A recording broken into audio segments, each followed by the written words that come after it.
And this budget gives you a toffee here, a bubble gum there to somebody, and we are excited about it and talk about it. So this is what I call fiscal discipline at human cost. This is exactly what this budget also depicts. We are actually bankrupt for the last 10 years. This economy is bankrupt. That istihkam हमारी मंजिल नहीं थी, ये हमारे सफ़र का आगाज़ था. So ladies and gentlemen, fasten your seat belts. We are about to fly now. Economic survey highlighted that our spending on education has now reduced to 0.8% of the GDP. Now, how many ministers you have in the cabinet in Japan? I think 16 or 17. By law, I think it is restricted that you can't have more than. We have, in a poor country, one of the poorest countries, with 250 million population, yes, but one of the poorest countries, the cabinet comprises of 70, 80 ministers. The only objective of the state is to somehow get more loans. And that is why you notice that every finance minister is a banker. Because bankers know how to organize and disburse loans. When you have taxed everything, and I say you tax first and think later. You don't even think before that. So in that situation, the real problem is that there is no possibility. Agriculture tax in Pakistan, usually we do. It should be done. There is no question about it. Pakistan has avoided the collapse or the default, not the collapse, default. That was, in 2022, we were at great risk of making a sovereign default. But as a result, what has happened is that every year the government comes up and claims great success, that we have achieved stability. So this is the third year. Again, what I wrote a few weeks back has been depicted in the yesterday's budget. So claim of great triumph of achieving stability. So this country has been between the collapse and the stability. But we never, have tried or attempted to analyze what are the causes that we are not able to progress. The figures and the key economic indicators. Mr. Bengali is also here. He also has a lot of in-depth insight on these matters.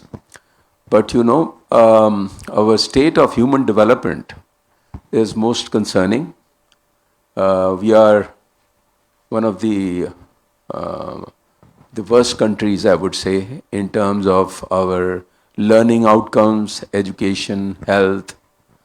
And those are the things which build prosperity. Tell me a single nation which has achieved prosperity without human development, without educated people, without skills, and without health.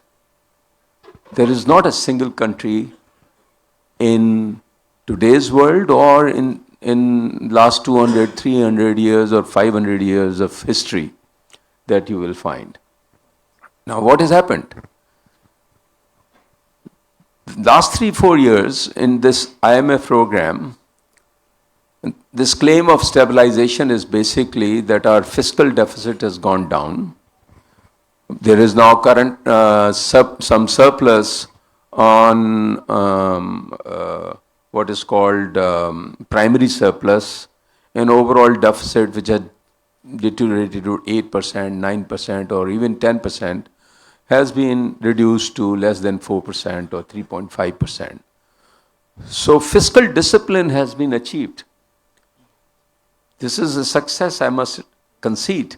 But then this is nothing new. This has happened. Over the last 50 years, this is our, we have had 24 IMF programs. We are the most frequent IMF customer, have had more programs than any other country on earth, So, but what happens? Every 3 years, we end up in balance of payment crisis. Our growth, because topic is also growth, today's discussion. So when we strive to achieve growth, we do that by consumption and borrowing. Then we become bankrupt. Then we go to the IMF. Then we start reducing the speed of our growth. We reduce the borrowing. We reduce the cost. But what do we reduce? We reduce the development of our humans. So this is what I call fiscal discipline at human cost. This is exactly what this budget also depicts. I mean, just to very briefly, economic survey highlighted that our spending on education has now reduced to 0.8% of the GDP. Our spending on health has gone down to 0.8%, also 0.8%. So both of them together 1.6%. Whereas in our Vision 2025, which was prepared by this very government, PMLN government in 2014, they had pitched that we will achieve 4% GDP for education only. So you add education, health, it should be at least 7% we should be spending, whereas we are spending only 1.5%. Now on top of that, what the damage this budget does is, this education, health and human development is within the domain of provinces. And one reason why these spendings and investments in human development has gone down is because provinces, there has been lot of talk that in last NFC, and we should also, I think, perhaps have a discussion on the NFC again. Kaiser Bengali Sahab was part of that NFC sometime. So there has been so much debate. Everybody is talking that NFC has taken away all the resources of the federal government, and because of that, federal government is bankrupt. But not recognizing that actually the nation building is done by the provinces. And it is also a myth that 7th NFC took away a lot of resources, because if you had the original 1990 NFC had even bigger resources for the provinces. We can discuss that if there is time. But what I'm saying is that one reason why the human development is suffering is that in the last 3 years also, because of the constraints of the federal government, they have levied petroleum levy. They are raising 1.5 trillion or so from that, which is a provincial subject, by the way. And on top of that, they ask provinces to generate surpluses, to reduce the deficit. So this year, last year it was, I think, 1.4, 1.5, this current year that is closing year, trillion. This year, provinces are under this NSC decision, they are required to generate 1.9 trillion in surpluses, plus they are going to grant. This is going to be the first time reverse grant. In the past, federal government used to give grants to the provinces. Now provinces will give a grant of 1 trillion rupees. So it will be 2.9 trillion or 2.8 trillion provinces will be saving by reducing their development and obviously expenditure on health and education. So imagine, we only had 0.8% spending on education and health in current year. What will be the consequence next year? So I'm alarmed. So that's why I've just written another one article on this, that it is fiscal deficit discipline has been achieved, but at what cost? At the cost of human development. Yeah, I was saying, I was thanking SZABIST for this conference and for this excellent topic that has been selected. I had no intention of listening to the budget because for many years now, for almost 20 years plus, the budget has become a public relations exercise. Very nice numbers, but they are never followed. Revenue targets are never achieved. Every quarter, FBR comes back and says there's a shortfall. Current expenditure, whatever is written in the budget, is overshot. Development expenditure is always cut.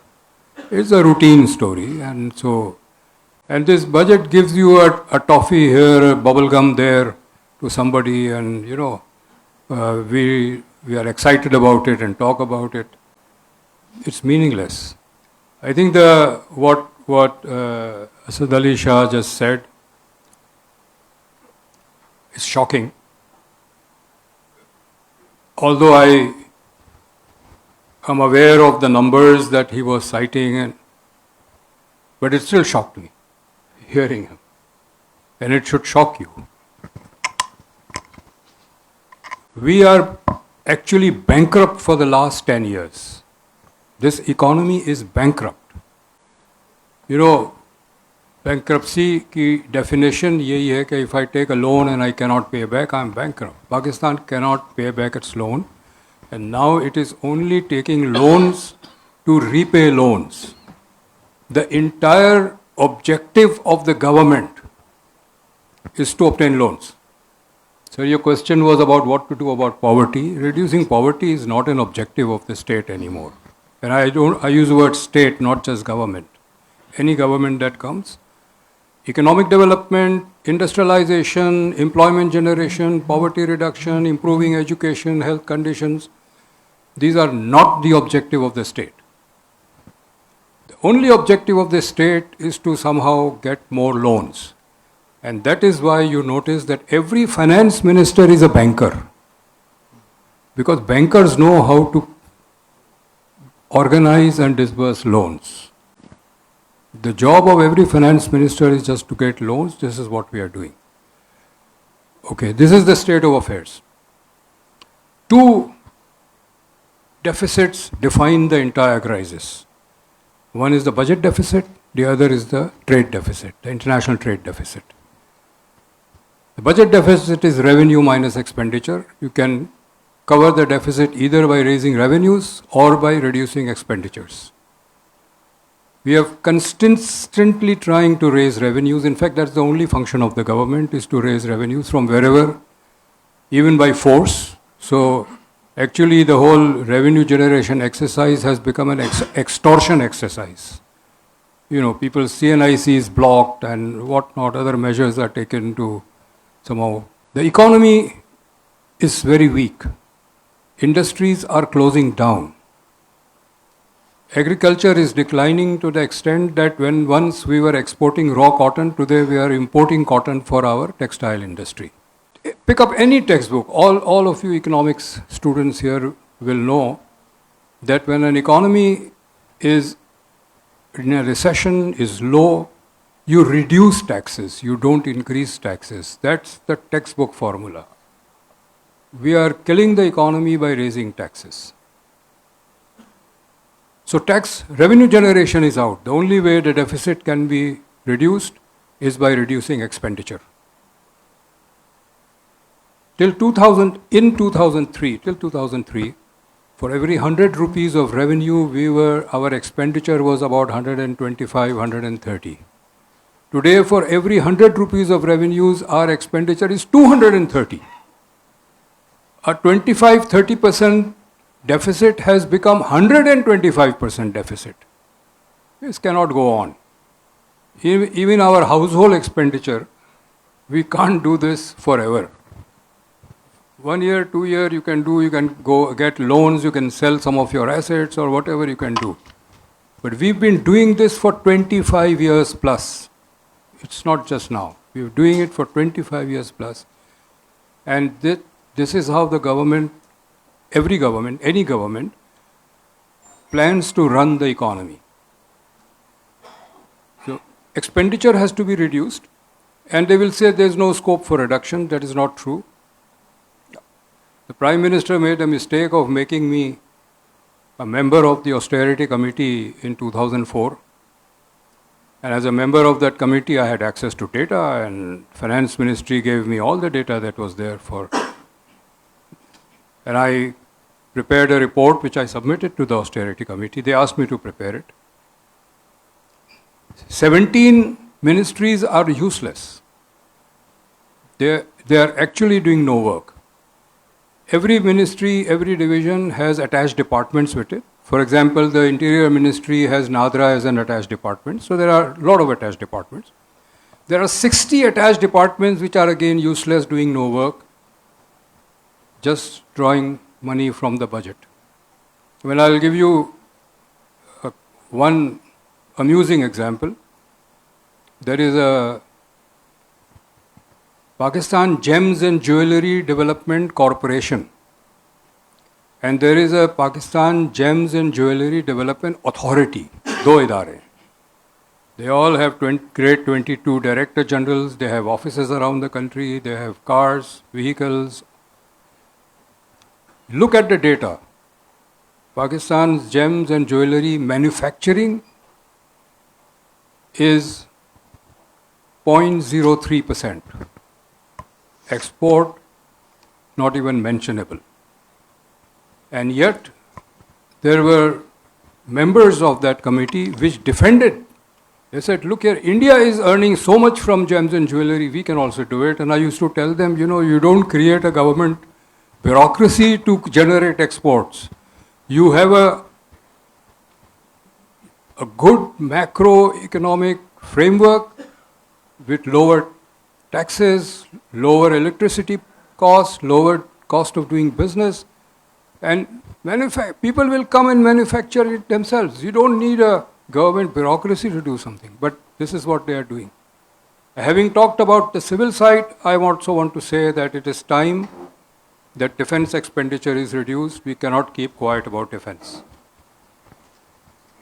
We have to reduce our non-development expenditure by half, not tinkering here and there, not by selling cows and buffaloes and extra cars from President House or Prime Minister House. That won't do anymore. The size of the government has to be cut. Half the ministries have to be abolished, shut down. Defense expenditure has to be cut, especially the non-combat part of it, defense expenditure which has no connection to fighting a war internally or externally. There's a huge budget of that, and one can identify these items also. They have to be run down to zero. Government, all donor agencies, World Bank, etc., they twist our arms to privatize state-owned enterprises. That's a debate in itself. But no one, even a tweak on privatizing military-owned enterprises. Either we run this economy for the greater good of the country and all the people, or we run this economy for about a dozen vested interests. That is what we have to decide. Thank you. Right, sir. Thank you so much, sir. The taxation should be on income rather than looking he is a salaried class or whatever the source of income someone is having as a citizen. So instead of putting salaried on the tax, the income may be taxed accordingly or equally, or what is your take on this? I think there are no two opinions about this thing, that all the income should be treated equally. And when we talk about agriculture tax in Pakistan, usually we do it should be done. There is no question about it. But we have to also consider this, that this is not going to make a major dent. This is just because of equity purpose.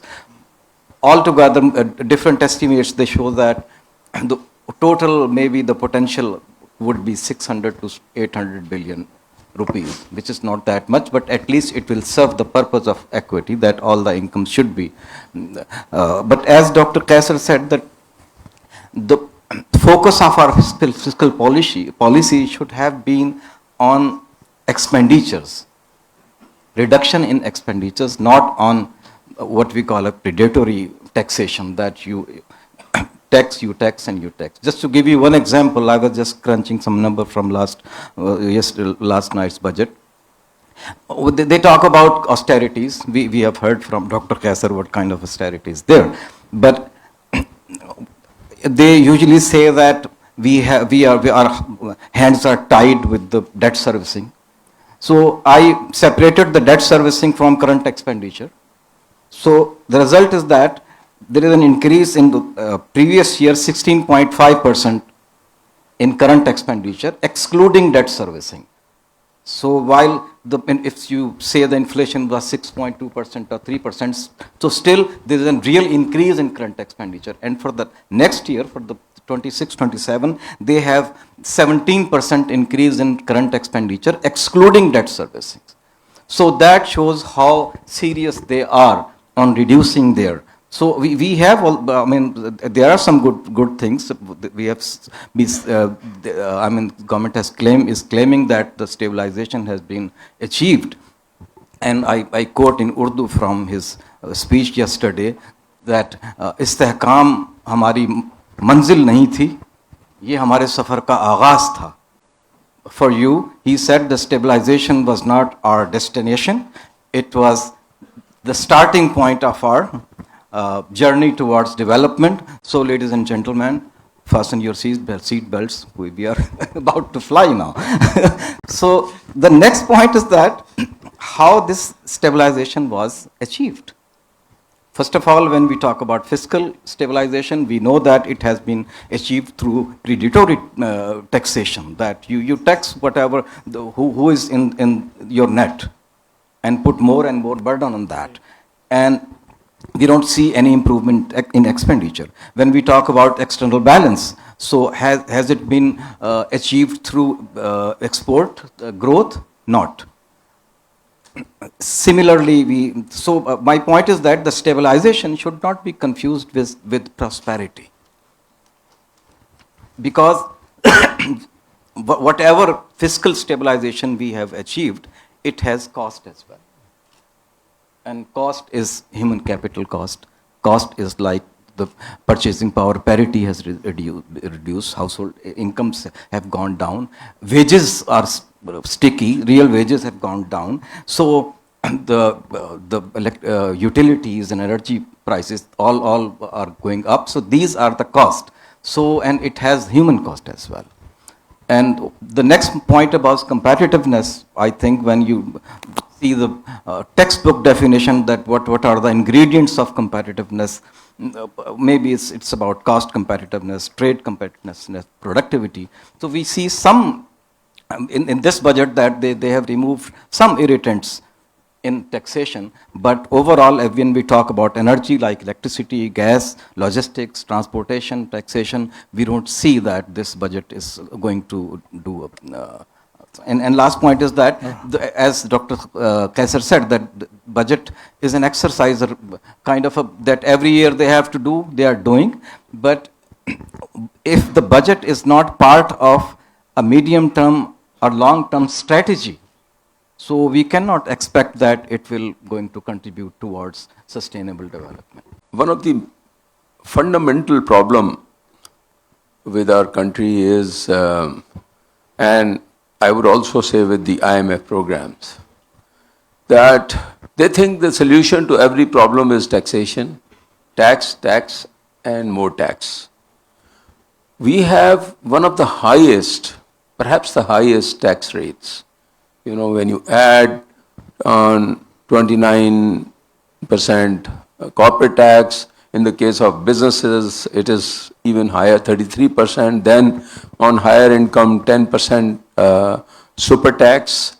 And, when you add workers' profit participation fund and workers' welfare fund, it goes to 44, 45%, And On top of that, if you're a company, when you will issue dividend, it will be additional 15%. So it comes to, 60% tax sometimes. Now, who is going to do business? Because obviously people do business, at least they need to have big vision that they should be making a lot of money. Okay? So if you, when you have taxed everything, and I say you tax first and think later. You don't even think before that. So in that situation, the real problem is that there's no possibility of investment and innovation in this country, in this environment. So that is the bigger problem, And obviously, we tax because we justify, we think our expenditure. I think Asif has already talked about expenditure. Kaiser has also talked about expenditure. We have huge bureaucracies. As Kaiser said, when this 18th amendment came in and the concurrent list was abolished, it was clear that federal government will reduce the number of ministries from 45, 50 to maybe 20 ministries. Now, look at the, overall mindset. Japan, we have the Honorable Director General sitting here. What I learned about Japan was that in Japan, which is one of the top, at one time it used to be second largest economy. Now, how many ministers you have in the cabinet in Japan? I think 16 or 17. By law, I think it is restricted that you can't have more than. We have, in a poor country, one of the poorest countries, with 250 million population, yes, but one of the poorest countries, the cabinet comprises of 70, 80 ministers. Then the provinces, and this is so, even US, the largest economy, the president runs the government with 16 or 17 ministers. You look at UK, Japan, Germany, France, you will not find more than 20. Now let's come to the provinces. The largest state or the province in the world is California, which is probably the 7th or 8th economy by itself. The governor runs the province or the state with 9 ministers. We have 40 ministers even in Balochistan and in each province. So this is the mindset. And add to it then equal number of secretaries, equal number of redundant ministries and departments and attached departments, the example that was given by Kaiser.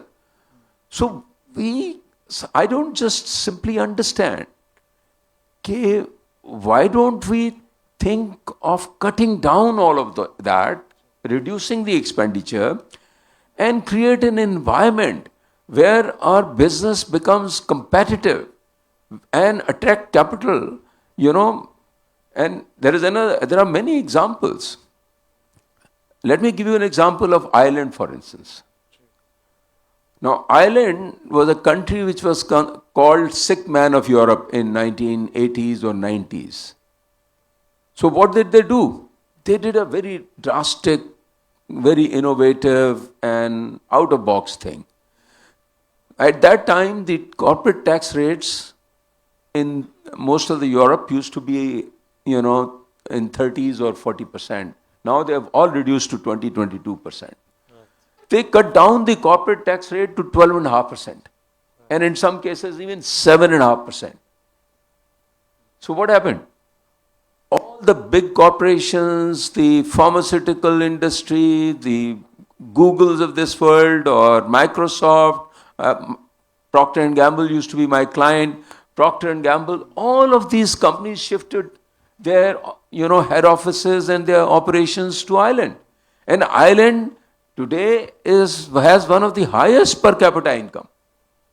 They cut down the regulation, they cut the taxes, they cut the bureaucratic red tape and facilitated businesses. They cut the expenditure also. So you have to see both the things of the equation. You see, you have to see in today's world, you see, the world progresses through entrepreneurship. All the goods and services, we have had so many revolutions in the last 80 years. All of these revolutions were driven by entrepreneurship.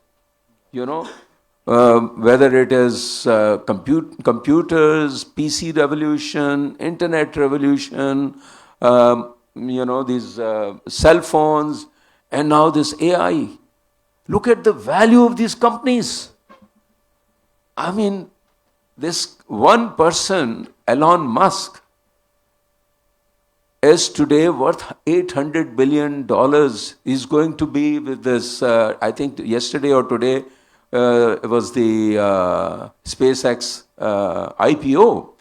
It's going to be a $2 trillion, company, one company. Then OpenAI and Anthropic, another, just 3 companies, $4 trillion. One person's worth is $800 billion, and we are claiming great success that our GDP has now risen to $450 billion of 250 million.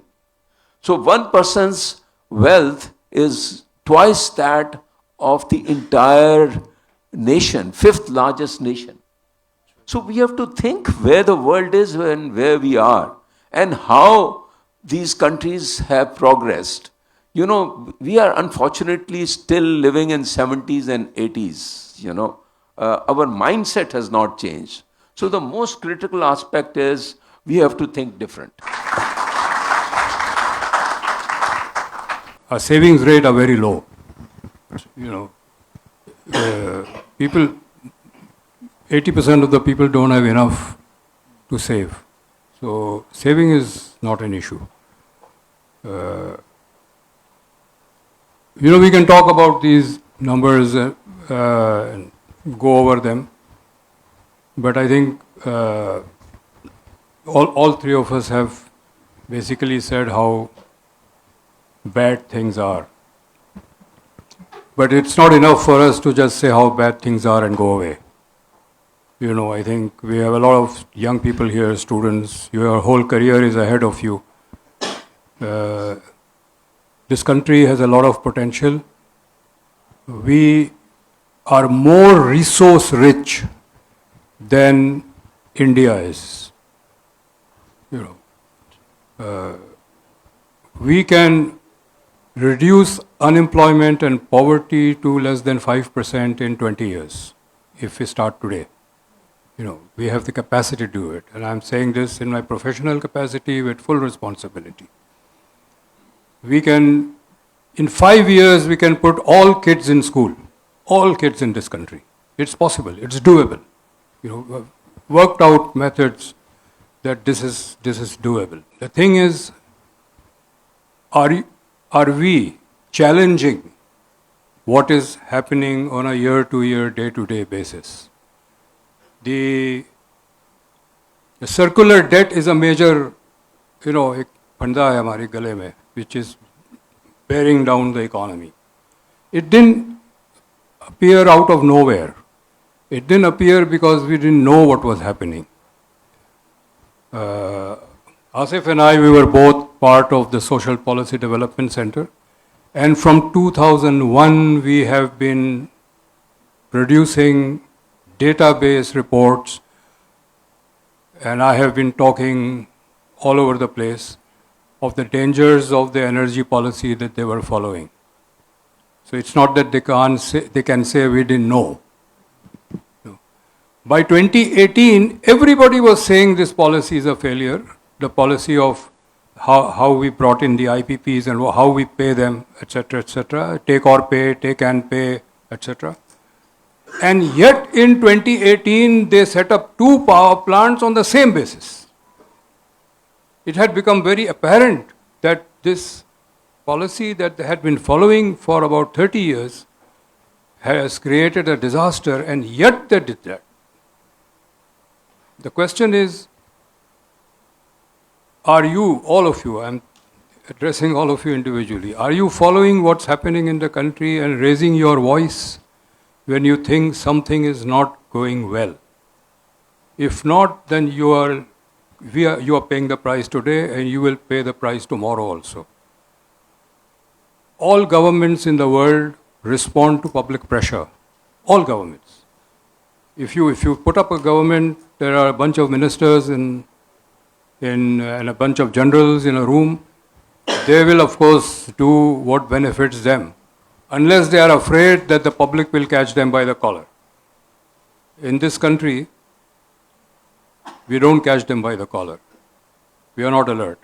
When I was a student, हम हर चीज़ पे एहतजाज करते थे. You know, there was a Vietnam War going on. We had no concern with the Vietnam War, but we used to stand on Regal Cinema distributing pamphlets protesting against the Vietnam War. Today, you can protest by just a click of your mouse. But you are not doing that. So I think what we need to do, this country has great potential. The total population of Pakistan and the total population of Indians living on the street is equal. जितना पाकिस्तान की आबादी है उतनी आबादी India की सड़कों पर रहती है. You know, we can actually give aid to them. This is, I'm not slogan mongering. I'm saying this is feasible. This is doable. This is our potential. But we have to fight for it. We have to fight wrong policies. Interesting. Just a very interesting quote what Kaiser just summarized by Napoleon. He said, world suffers a lot, not because of violence of bad people, but because of silence of good people. I would say the vision, clarity of thinking of the leadership, governance and policy. They all have to be together, because you may have the best of policies, but bad governance, nothing will happen. You may go on spending, the spending will go in the pockets of few people, but it will not benefit the masses. So you also need good governance, and governance is about structures and processes, transparency and accountability. So those are also fundamental. To all the issues that you raised, what is the objective of the state? State का अगर objective है that they want to create a modern, progressive, dynamic economy, society, then they will take measures accordingly. For the first 30 years of Pakistan, सिर्फ economy की बात करें, Pakistan was a development state. Different kinds of government, totally different policies, but all governments had economic development as an objective because it was the objective of the state. Massive investment in infrastructure, massive economic assets created. After 30 years, which is 77, the state objective changed from economic development, and we have never reached that.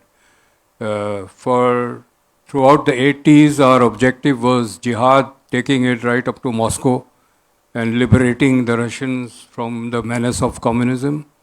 And then it was Afghanistan, and so on and so forth. So if you want Pakistan to become a progressive, dynamic state as it was in the first 30 years, it had different policies, and you can talk about that. But anyway, one thing is common is that it was a development state, then we have to fight for it.